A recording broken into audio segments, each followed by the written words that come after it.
Well, welcome back to Talking with Tad. It's been a little bit of time, but I am so glad that you have joined us. Now, I do hope that maybe you've been joining us on our Friday morning calls. If you're not familiar with that, that is a call to action call every Friday morning, and it's at 7 a.m. Yes, 7 a.m. And what's so exciting about this is that our numbers continue to grow. And what are we talking about, or what are we learning about? Election integrity. And that's what this is all about right now. We know that our legislative session is going up there in Austin. As we know, DC is always on. But in Austin right now, they have 140 days to get a lot of work done. And one of the main topics is election integrity. So we decided, a couple girlfriends of mine and I decided that we wanted to inform people about what was going on at the Capitol. And that's how I found our guest speaker today, who we're going to talk to, and which is exciting because people are doing things out there, and that's what I'm hoping that this talk, my interview, our discussion will motivate you to one, either join the calls on Friday morning, and you'll see that at the bottom of TAD Talk. Scroll down, register, and you can bring friends in, because the more you bring in, the more we know about, the more we talk about it, the more we get done and communicate with our legislators. So, and then the other thing you might do is, from what you're going to hear with our guest speaker today, Shawn, is how something started from just a conversation. And maybe you will want to sit there and replicate that and be able to do it in your area, or just form it as what would be important to you. So that leads us right into our guest speaker, and that is Shawn Flanagan. I mean, this is the first time I've ever seen him, because usually Lucky you. Yeah. he is usually on the phone listening on Friday mornings, and I communicate with him. So it's pretty exciting to have a face-to-face with him today. Shawn, I am so excited that you said yes and you were willing to come on. I want you to share your story, how this got going for you in Corpus Christi, and give us a little bit more background about you, because I don't know a whole lot about you, except for you're a hard worker, and when you've got a focus and when you got something on your mind, you get it done. So tell us a little bit about you, and then what you're doing at Corpus. Well, the biggest deal is I am everyman. I'm the people that are sitting here after the 2020 November election, disheartened, mad, and wanting to do something about it. And basically, it occurred to me and several other people in Corpus Christi, there wasn't anybody coming to save our bacon. There wasn't any Supreme Court that was going to save it. There wasn't any judge. There wasn't any outside group. If we were going to actually do something to save our republic, then you got to look in the mirror and you got to do something yourself. Right. And this was extremely empowering, especially when we found out our initial group. I called up about 3 or 4 people. We showed up, went down, had a beer and some barbecue together, and Good. started plotting. And then we realized, first we had to figure out what we didn't know. So the next meeting, there was 8 of us by that time, because people are upset about this. So let's turn this anger into something positive. Because I was going to the Stop the Steal rallies, the Trump trains, and it wasn't just me, obviously, that was upset about it. So, we said, hey, if we're going to change election laws, if we're going to improve election integrity, well, what is the law? And, so we divided the Texas election law up in 8, and there was 8 of us. So we all read part of it, and then we came back and reported. And then we decided, okay, well, what can we actually do? We want to act locally. We want to think globally, but you want to act locally. Well, right here in our community, Nueces County, the person who's the big hot dog in regards to that, and she does a wonderful job, was our county clerk, Nueces, of Nueces County, Kara Sands, and we That's reached right. out to Kara Sands, and she was extremely helpful. Well, our group kept growing and growing, so right now we're up to 50 folks. When Wow. we've divided our efforts into 3 different committees, so to speak, and the committees work together, but at each meeting, we basically do committee work. If we're going to have a meeting, we want to make it worth your time. We start it on time. We tell you stuff you don't know, and we give you something to do about it. We want to be informative and purposeful. And, we got our next meeting is tomorrow, Monday night at 6 p.m. at another barbecue place. But Nice. here's the deal. In education, we've got an education committee, and its basic task is to inform us within the group what if we're going to, when this is done, right now everybody's excited about legislative, and that's our second committee. But our education committee is if we have all the best laws, but people who are running the election don't know what the laws are, it's not going to do us any good. So if we're actually going to reach out and help our community, our commitment of the 50 folks in this group is that we are going to work the future elections. We are going to inform ourselves. We're going to get with Kara Sands, get the most up-to-date information, and we are actually going to be out there and helping to make sure that the people working our elections are informed and are following the rules, following the law. So that's one thing. Our second one was our legislative deal. And this is what everybody's hot to trot about. We want to save the world. Well, it's, we've learned a lot in the 3 months we've been doing this. And so twice we've had people from our Kim Bridges is the head of our committee, and she and one other person's been up twice to Austin to meet with the folks, mainly with the House Elections Committee, because the House got an election committee, and we've reached out to all the members. We've talked to 4 or 5, the majority of them we've chatted with, and we've been tracking bills. And what the committee did, a legislative committee, there's been 5,000 bills filed. We looked to see which ones, keyword search on elections. There's about 270 in elections. So those 270 in elections, you divide them up with which bills improve election integrity, which bills hurt election integrity. Well, when you make that divide, you got 200 that hurt election integrity. You got about 70 that are good. And so we're tracking those bills, and we're interacting with the people in the legislature that are in favor of election integrity. Not all of them are, obviously.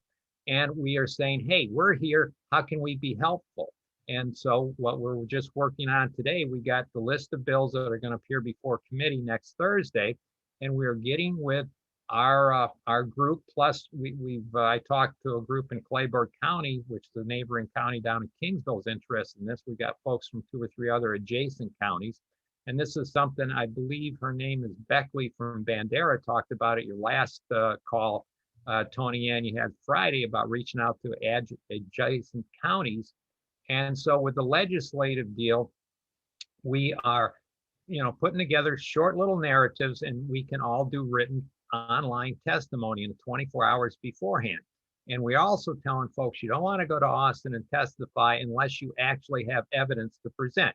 If you just want to give your opinion, let's do it in a narrative form. If you actually got something that's going on, that's what we want to do. And we have 1 or 2 folks that through their work in elections in our committee have some things that in the future might be good. The other thing the legislative committee is doing is we need to express, not just to help out our legislatures, but to say, listen, there are 4 bills that have not appeared on the committee docket yet that we think really need to appear on the committee docket. Friday, one of the legislatures was talking, her name eludes me at the moment. She was talking about rifle shots and artillery. Well, these are heavy.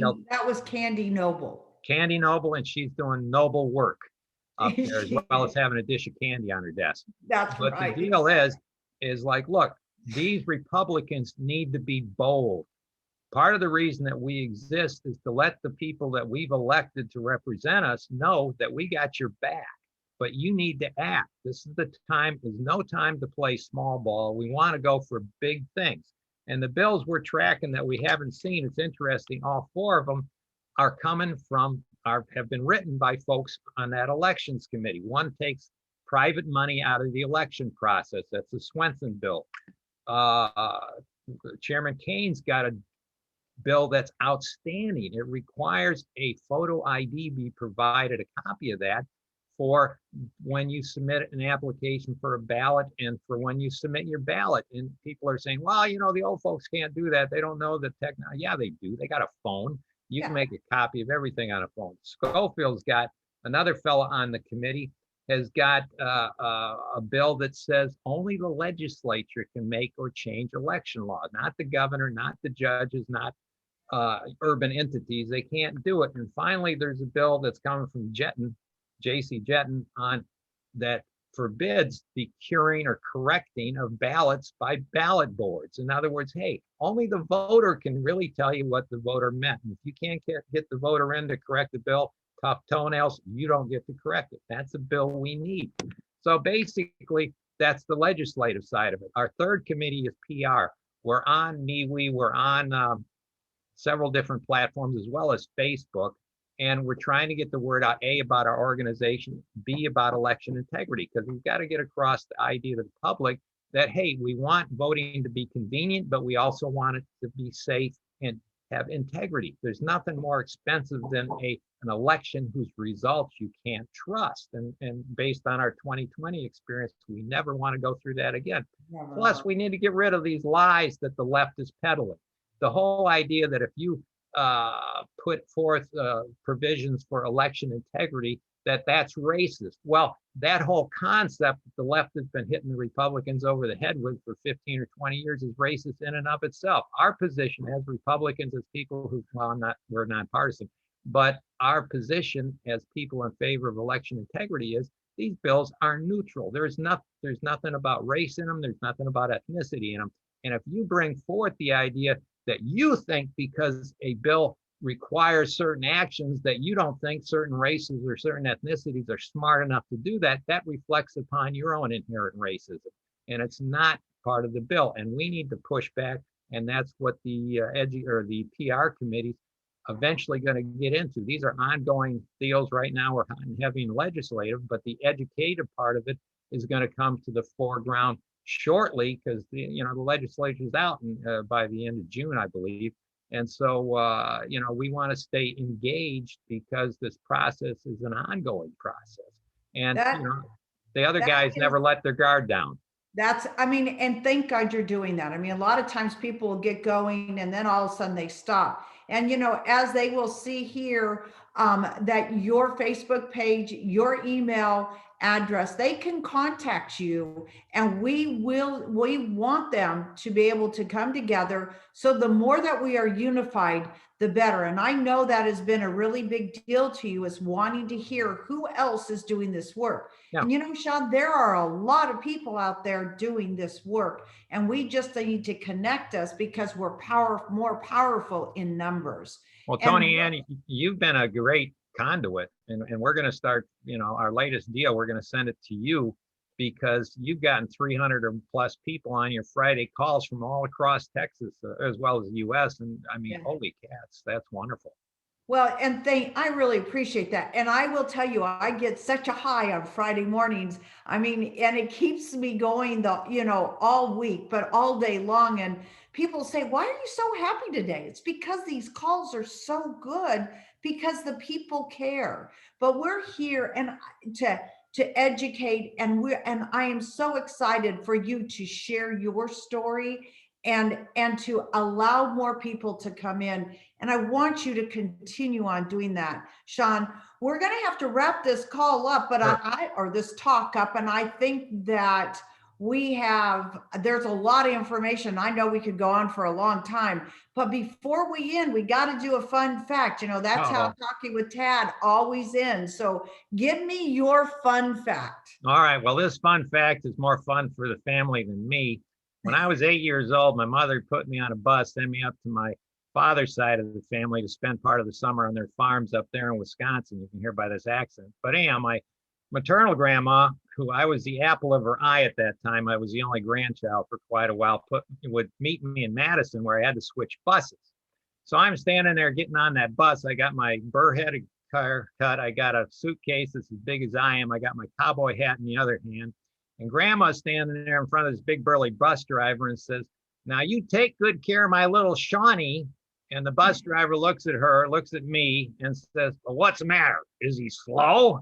And Grandma had a fit. Oh man, I just got slunk onto the bus, but Grandma, man, she wrote out a complaint. And the worst thing was she told all the family about this horrible insult to her little Shawnee. So from that point on, if you wanted to give old Shawn the coup de grace, all you got to do is say, well, Shawn, I think the bus driver was probably right. So anyhow, that's my funny little vignette. That is awesome. I love these stories. These are so good. Well, thank you so much, Shawn. Thank you. Well, thank you for Continue. this opportunity. Oh, you bet. And we love having you. And all of you, please join us on Friday mornings and share Tad Talks, share the Talking with Tad. I mean, this is important. The more people that get on, the more that we will make a difference. Thank you. Absolutely. Nobody can save us but us. That's right. That's exactly right. Thank you.